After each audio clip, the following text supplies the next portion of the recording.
उत्पत्ति अध्याय 50। उत्पत्ति अध्याय 50। तब यूसुफ अपने पिता के मुंह पर गिरकर रोया और उसे चूमा। और यूसुफ ने उन वैद्यों को जो उसके सेवक थे आज्ञा दी कि मेरे पिता की लोथ में सुगंध द्रव्य भरो। तब वैद्यों ने इसराइल की लोथ में सुगंध द्रव्य भर दिए और उसके 40 दिन पूरे हुए, क्योंकि जितनी लोथ में सुगंध द्रव्य भरे जाते हैं उनको इतने ही दिन पूरे लगते हैं। और मिस्री लोग उसके लिए 70 दिन तक विलाप करते रहे। जब उसके विलाप के दिन बीत गए, तब यूसुफ फिरौन के घराने के लोगों से कहने लगा, यदि तुम्हारी अनुग्रह की दृष्टि मुझ पर हो तो मेरी यह विनती फिरौन को सुनाओ कि मेरे पिता ने यह कहकर कि देख मैं मरने पर हूं, मुझे यह शपथ दिलाई कि जो कब्र तूने अपने लिए कनान देश में खुदवाई है उसी में मैं तुझे मिट्टी दूंगा। इसलिए अब मुझे वहां जाकर अपने पिता को मिट्टी देने की आज्ञा दे, तत्पश्चात मैं लौट जाऊंगा। तब फिरौन ने कहा, जाकर अपने पिता की खिलाई हुई शपथ के अनुसार उनको मिट्टी दे। सो यूसुफ अपने पिता को मिट्टी देने के लिए चला और फिरौन के सब कर्मचारी अर्थात उसके भवन के पुरनिये और मिस्र देश के सब पुरनिये उसके संग चले। और यूसुफ के घर के सब लोग, उसके भाई और उसके पिता के घर के सब लोग भी संग गए, पर वे अपने बाल बच्चों और भेड़ बकरियों और गाय बैलों को गोशेन देश में छोड़ गए और उसके संग रथ और सवार गए। सो भीड़ बहुत भारी हो गई।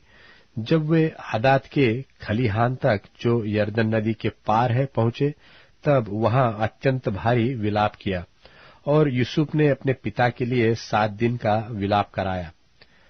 आदात के खलिहान में के विलाप को देखकर उस देश के निवासी कनानियों ने कहा, यह तो मिस्रियों का कोई भारी विलाप होगा। इसी कारण उस स्थान का नाम आबेल मिस्रैम पड़ा और यह यरदन के पार है।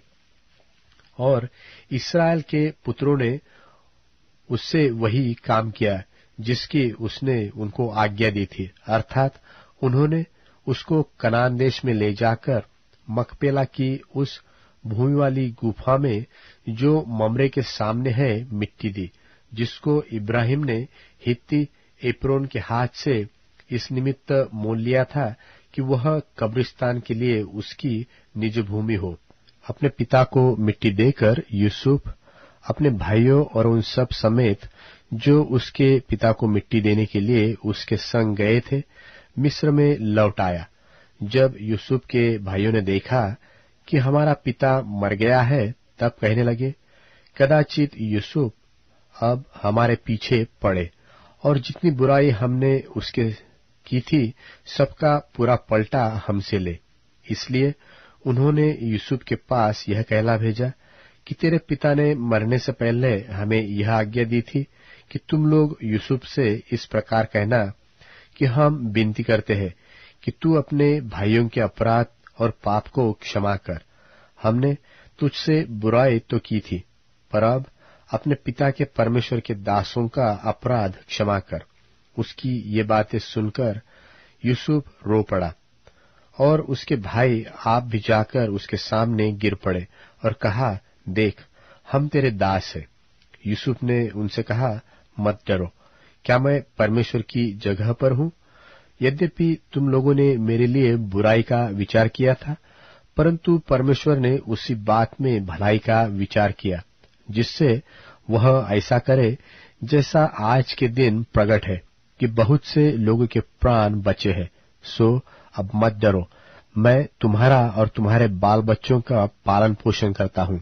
इस प्रकार उसने उनको समझा बुझाकर शांति दी और यूसुफ अपने पिता के घराने समेत मिस्र में रहता रहा।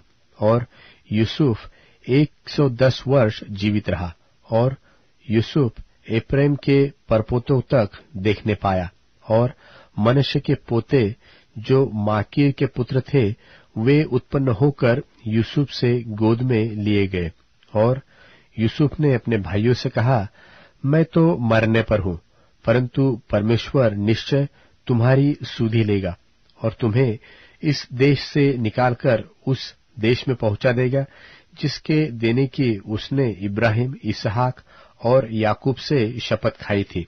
फिर यूसुफ ने इस्राएलियों से यह कहकर कि परमेश्वर निश्चय तुम्हारी सुधि लेगा, उनको इस विषय की शपथ खिलाई कि हम तेरी हड्डियों को वहां से उस देश में ले जाएंगे। निदान यूसुफ 110 वर्ष का होकर मर गया और उसकी लोथ में सुगंध द्रव्य भर गए और वह लोथ मिस्र में एक संदूक में रखी गई।